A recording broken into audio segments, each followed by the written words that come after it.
Hello, hello, everyone. I will wait just a moment for people to come on. How is everybody doing? Happy Tuesday. Hope everyone is having a great day, no matter where you are in the world. So, I have had a cold this past week, and I'm still fairly congested in my head. Um, So I'm going to kind of keep it a little bit short today because I know you guys really don't want to listen to this nasally stuff going on with me.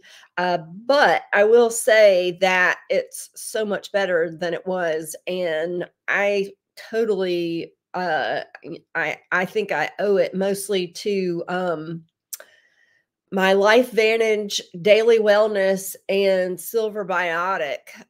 Both of those two things I just took religiously over the past few days. I never went to the doctor.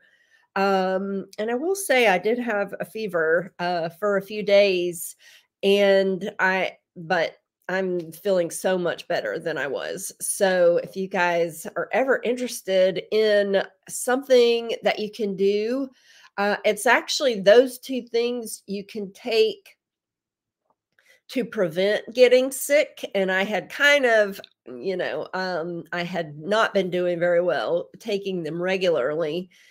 But then as soon as I got it, I started taking them, and I think they really helped me to get through. So if you'd like more information about either of those two things, I'm happy to give that to you guys.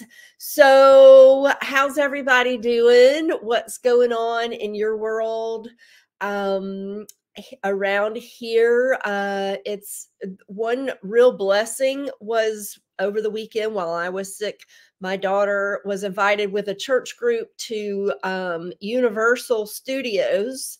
So that was really wonderful because I had a few days of complete silence to myself. I didn't leave the bed or the sofa for like 3 days straight, and that was absolutely wonderful. And so it got me thinking for today's topic.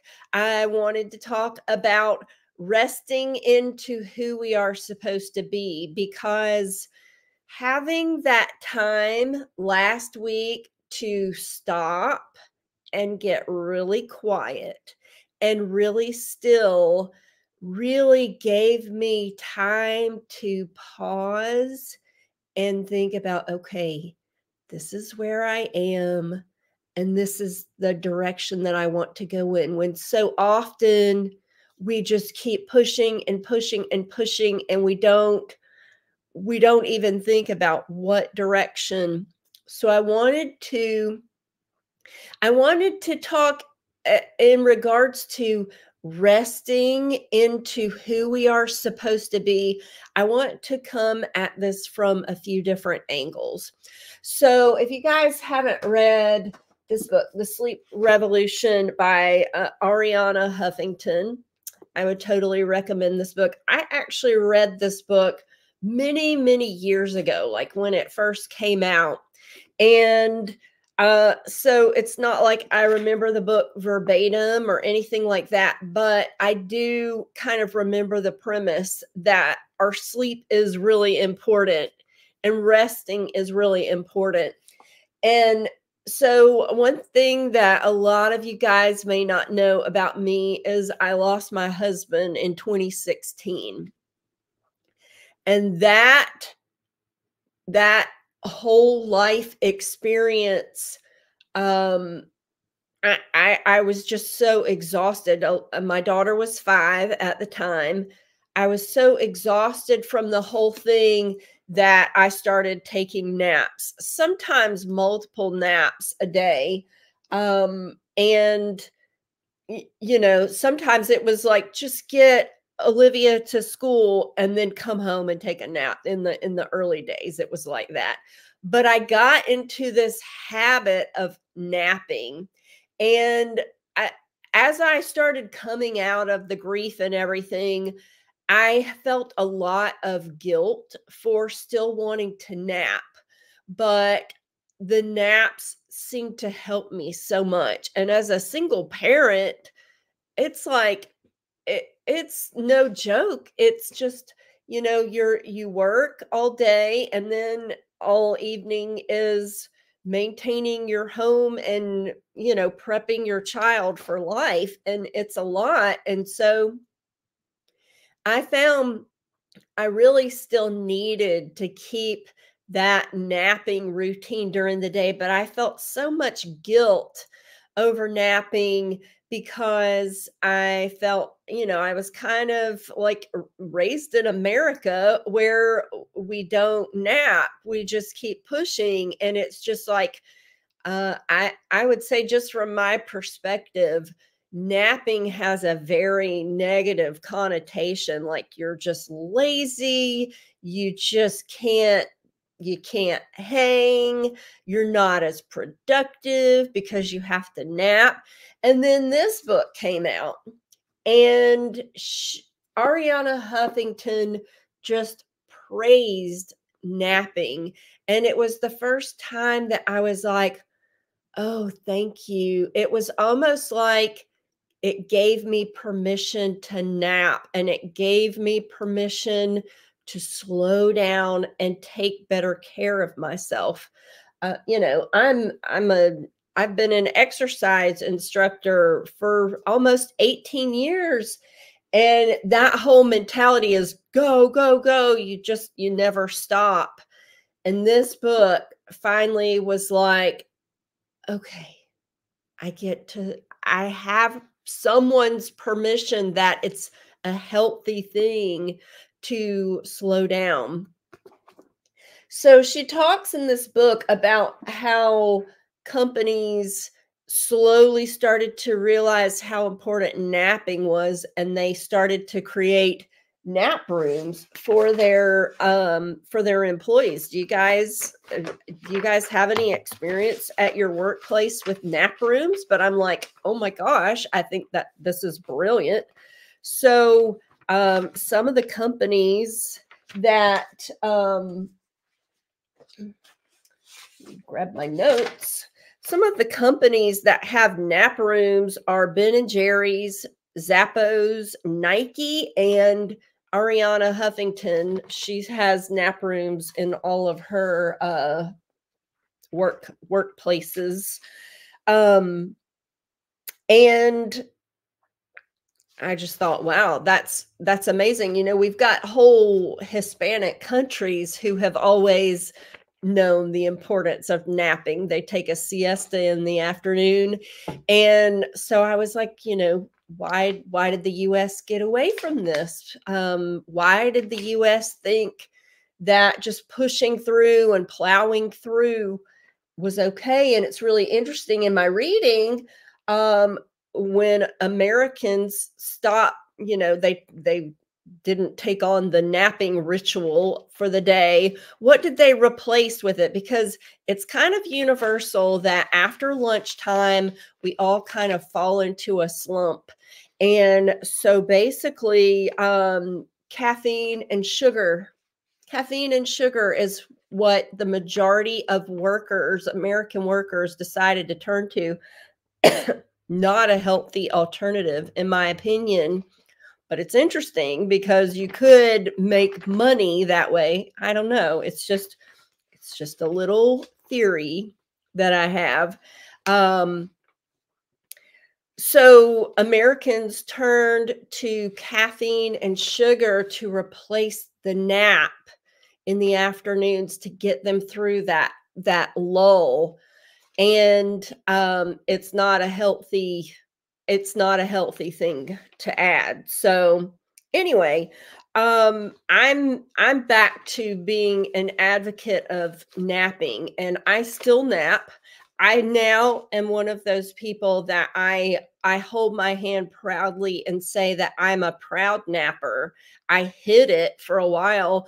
There was a time, after my husband had passed away, I went back to work, and I would schedule my clients in a way that I could have like 30 minutes to run out to my car and take a nap in my car before my next client.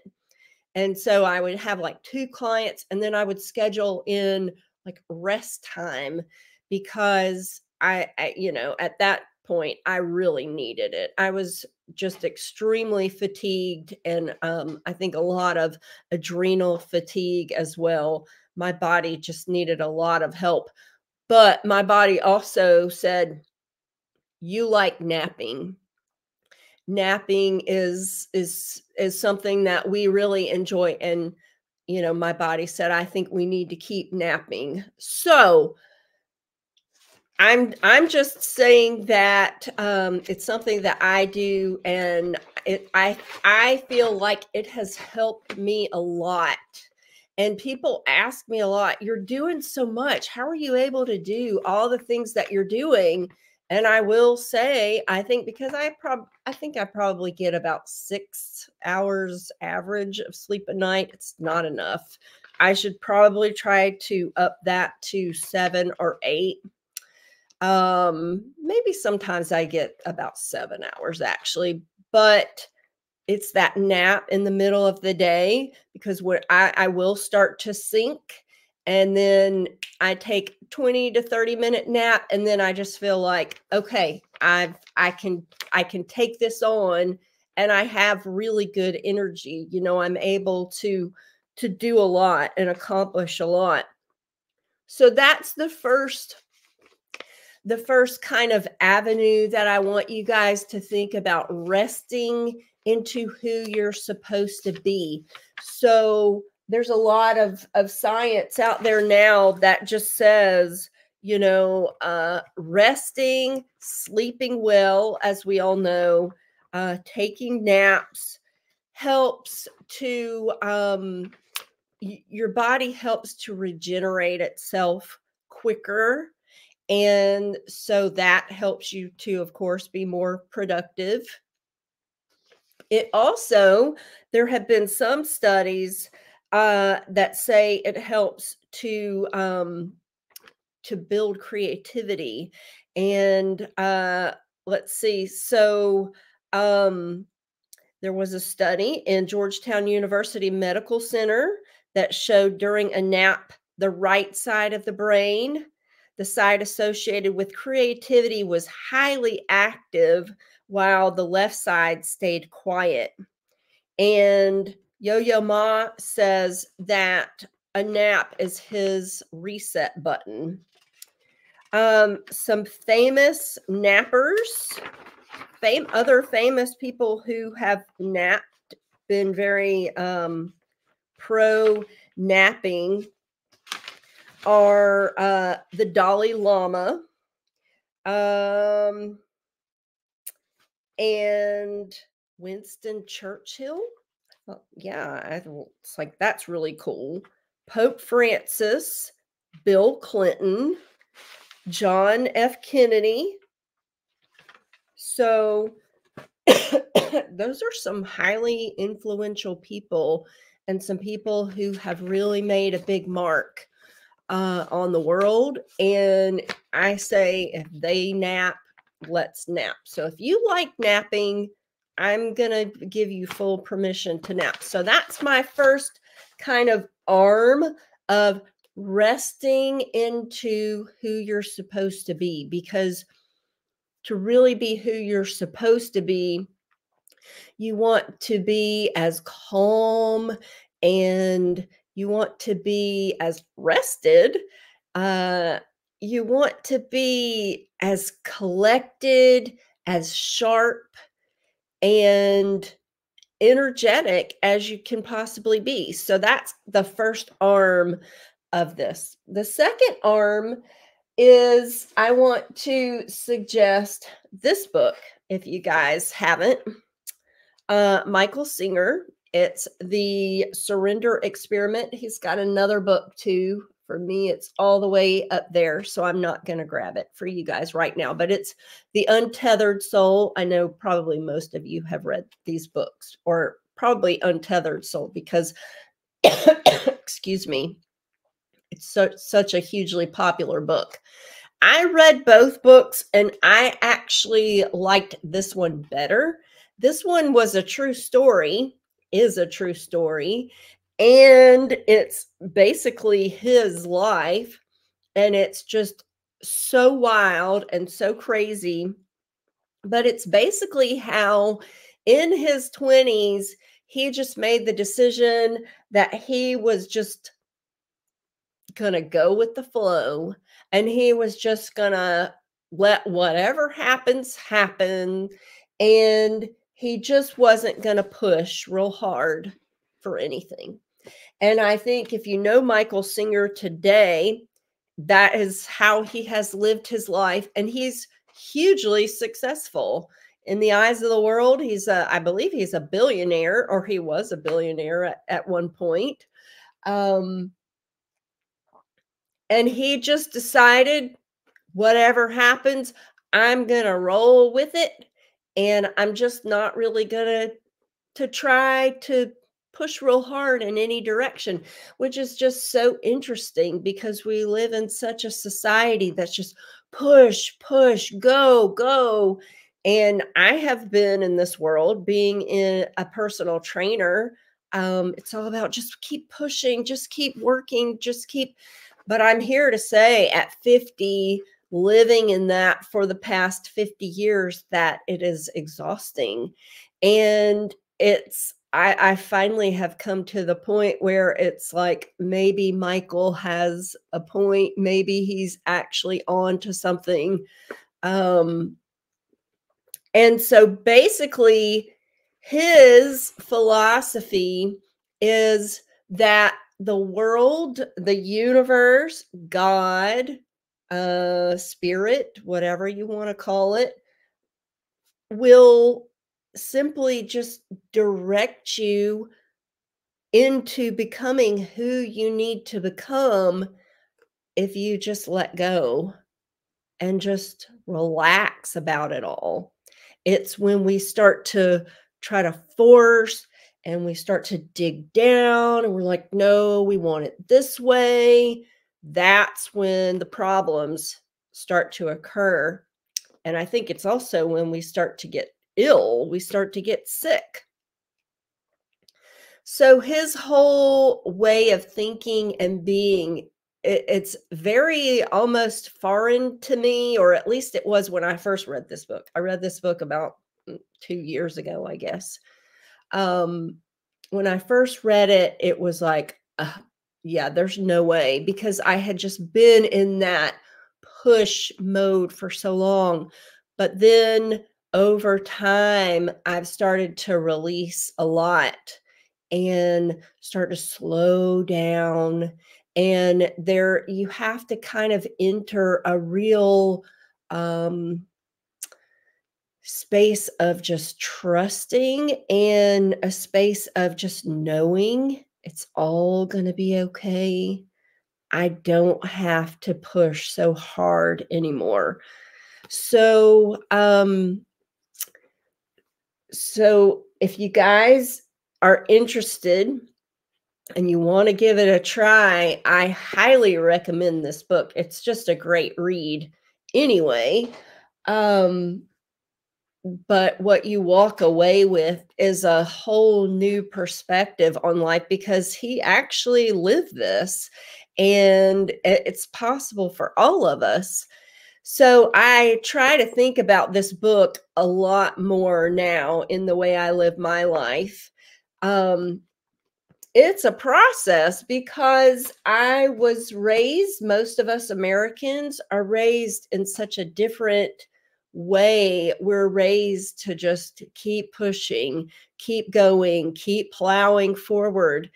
And he proves, as well as others, that it doesn't have to be that way. I think a lot of people who practice yoga, it's kind of that same mentality. You're always kind of working toward being in this space where you're just allowing, you're just going with the flow, and whatever comes your way, you're just kind of like a raft in a river, and you're just kind of letting it meander and take you where it will take you.